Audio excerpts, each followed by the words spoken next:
Lady super star గా ఎదిగిన నయనతార తన సినీ ప్రయాణంలో మరో బిగ్ చేంజ్ కి శ్రీకారం చుట్టారు. రెగ్యులర్ రీజనల్ సినిమాలు, పరిమిత బడ్జెట్ చిత్రాలకు ఇక గుడ్ బై చెప్పేసినట్లే అని సంకేతాలు ఇస్తున్నారు. కేవలం పాన్ ఇండియా సినిమాలు, భారీ బడ్జెట్ చిత్రాలకే ఆమె గ్రీన్ సిగ్నల్ ఇస్తున్నారు. ఒకప్పుడు ఒకే భాషకు లేదా రీజనల్ స్టోరీస్ కి ప్రాధాన్యం ఇచ్చిన నయన్ హిందీలో చేసిన జవాన్ సాధించిన ఘన విజయంతో తన మార్కెట్ ను ఊహించని రీతిలో పెంచుకున్నారు.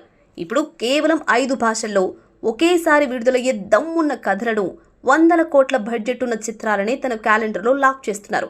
ఇండియన్ సినిమా మైండ్ బ్లాంక్ అయ్యే కాంబినేషన్లతో నయనతార సంచలనం సృష్టిస్తున్నారు. కేజీఎఫ్ ఫేమ్ యష్ హీరోగా, గీతూ మోహన్ దాస్ దర్శకత్వంలో తెరకెక్కుతున్న అంతర్జాతీయ స్థాయి గ్యాంగ్స్టర్ డ్రామా టాక్సిక్ లో నయన్ అత్యంత కీలకమైన పవర్ఫుల్ పాత్రలో అలరించబోతున్నారు. దీనికి తోడు బాలీవుడ్ స్టార్ హీరో సల్మాన్ ఖాన్ తో తెరకెక్కనున్న బిగ్ బడ్జెట్ హిందీ ప్రాజెక్ట్ లోనూ నయనతార కథానాయికగా చేస్తుంది.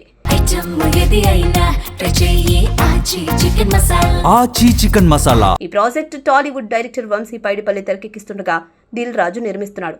షారుఖ్ ఖాన్ తర్వాత సల్మాన్ తో జతకడుతూ ఉత్తరాది బాక్స్ ఆఫీస్ వద్ద తన సత్తా చాటడానికి లేడీ సూపర్ స్టార్ పక్కా ప్లాన్ తో అడుగులేస్తున్నారు. కేవలం బిగ్ స్టార్స్ పక్కన మెరవడమే కాదు, తన సోలో పవర్ తోనూ పాన్ ఇండియా మార్కెట్ ను ఏలేందుకు నయన్ సిద్ధమయ్యారు.